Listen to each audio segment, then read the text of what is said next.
Hello everyone, my name is Amy. Welcome to my Wandering the World channel. Today, we will be venturing to the most visited city in the world. It's not London, it's not Paris, it's not Tokyo either. It's Istanbul, Turkey. Unfortunately, we only have 2 days in this wonderful city, so put on your walking shoes and I'll take you to magnificent mosques, eat awesome Turkish food, and of course, gotta do some shopping. So if you're headed to Istanbul on a time crunch, I have you covered here on the must-see, must-do for Istanbul. Guess where we are? Istanbul! Turkey is a place of history, legends, delicious food, and endless tea. It is impressively mysterious, occasionally confusing, very busy, and utterly captivating.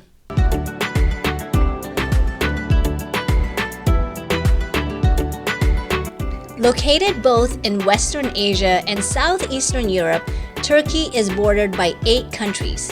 Istanbul is located northwest, bordered by the Black Sea and Sea of Marmara. We will visit 2 of the 3,000 mosques in Istanbul. Yes, you heard me right, 3,000 mosques in Istanbul alone. For first-time visitors and those on a tight schedule like us, we booked a hotel in Sultanahmet, the historic center of Istanbul and smack dab in the middle of Istanbul's most visited sites.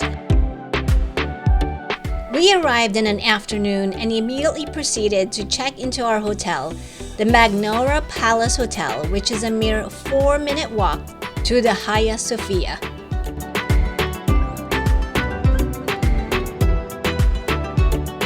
The Hagia Sophia Grand Mosque was built between 532 and 537 AD. First a church in 337 AD, then a mosque in 537, and now a museum for nearly 100 years, the Hagia Sophia is not only insanely beautiful, it's an impressive piece of world history.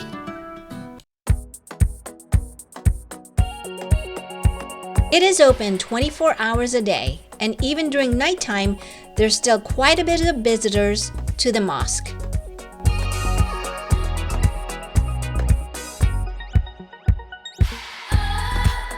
For dinner, we ate at Mesali Cafe for great atmosphere, delicious food, live music, and the whirling dervishes. Thank goodness it was an open-air cafe, because this is where people come to smoke the hookah, also known as shisha.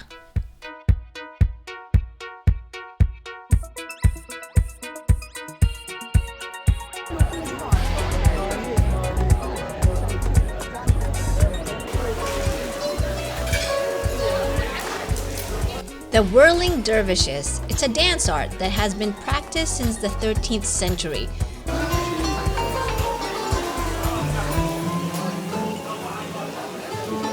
The longest continuous whirling performance has been recorded at more than 4 hours. Imagine that.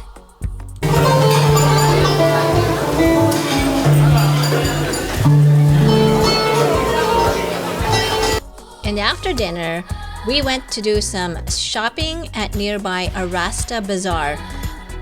Though not as big as the Grand Bazaar, Arasta Bazaar has about 80 shops selling everything from Turkish delights to rugs and souvenirs.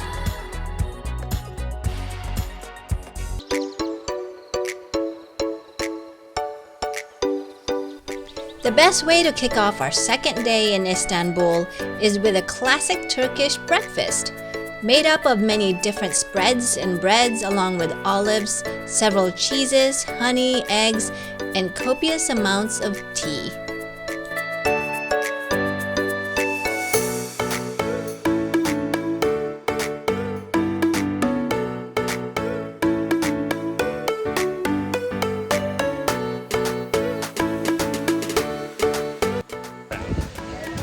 We are in Istanbul, Turkey! Yay!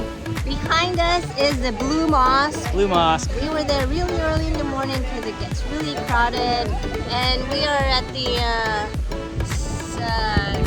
main square. We don't remember what it's called. And then over there here behind is the Hagia Sophia, another mosque.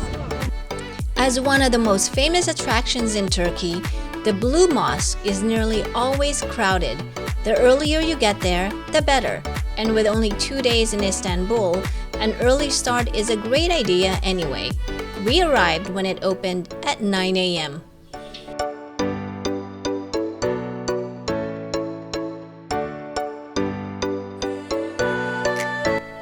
Gerald was given this leg covering because he was only wearing some shorts. You have to dress very conservatively when going to these mosques. The mosque is completely free to enter but closes every day for 90 minutes during each of the 5 Muslim prayer times. Completed in 1616, the Blue Mosque, aptly named Blue because of its blue tiles in its interior, is stunningly beautiful inside and out, a true architectural marvel.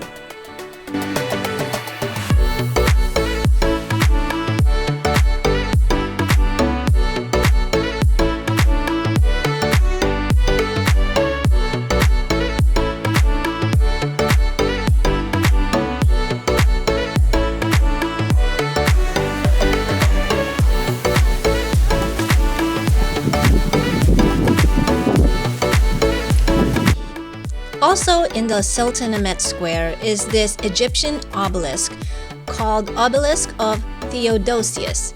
It was constructed in the 15th century BC, and later in the year 390, the Roman emperor ordered to transport the obelisk to Constantinople, where Istanbul stands today.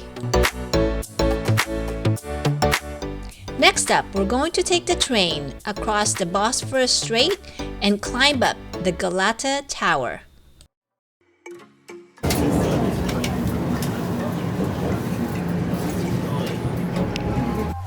Originally built in the 14th century as a watchtower, Galata Tower is one of Istanbul's best-known landmarks and is home to some of the best views of the city.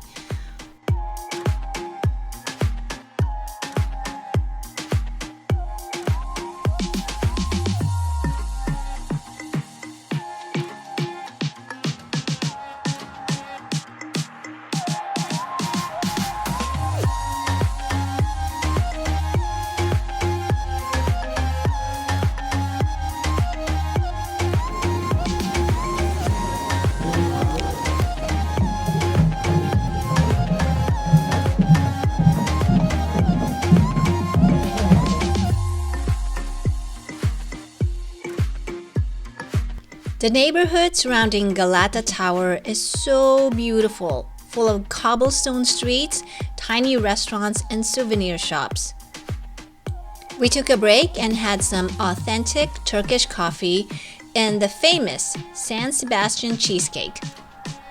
Traditionally, a cup of Turkish coffee is brewed by using a pan filled with sand that's heated over an open flame.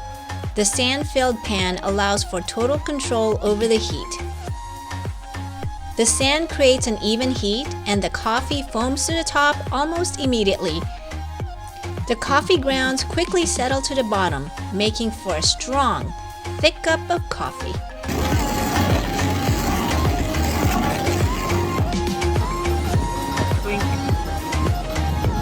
With our coffee is the San Sebastian cheesecake, which originated from Spain but rose to fame in Istanbul, right next to the Galata Tower. Okay, go for it.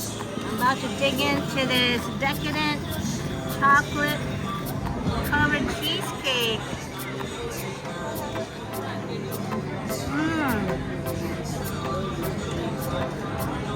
That's good. Good? Very good. We went back down the hill, crossed the Galata Bridge, and now proceeded to do some shopping at the Grand Bazaar and the Spice Market.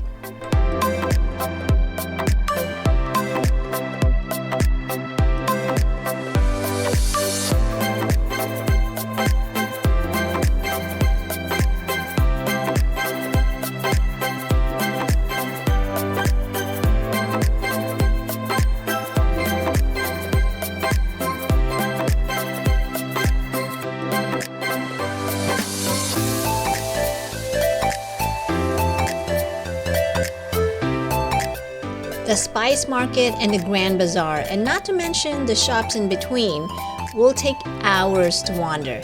Be sure not to leave empty-handed. The Turkish delight, baklava, spices are all worth paying attention.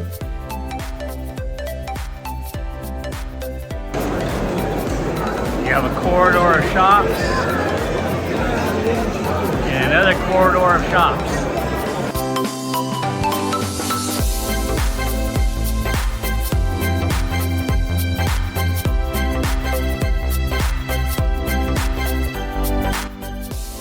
Giving our tired feet some much needed rest, we went to the popular Instagrammable spot called Nova Cafe. The view from the 4th floor rooftop restaurant was amazing. It overlooked the 16th century Suleymani Mosque.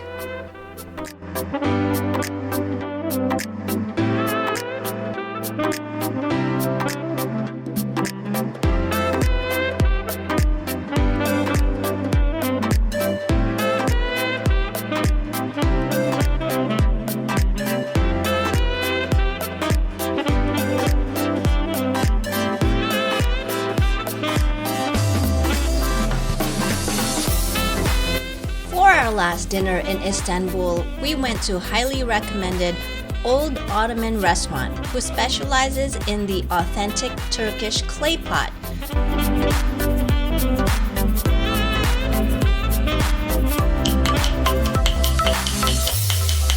It was quite possibly one of the best food experiences we've had. The meat was super tender and delicious. Service was definitely top-notch. Good?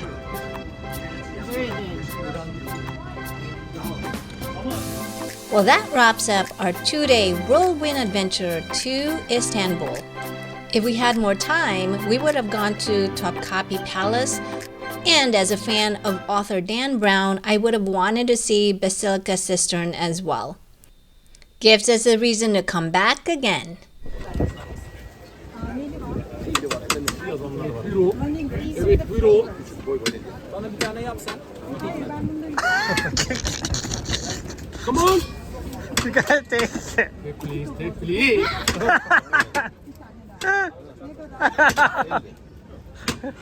Buyur o.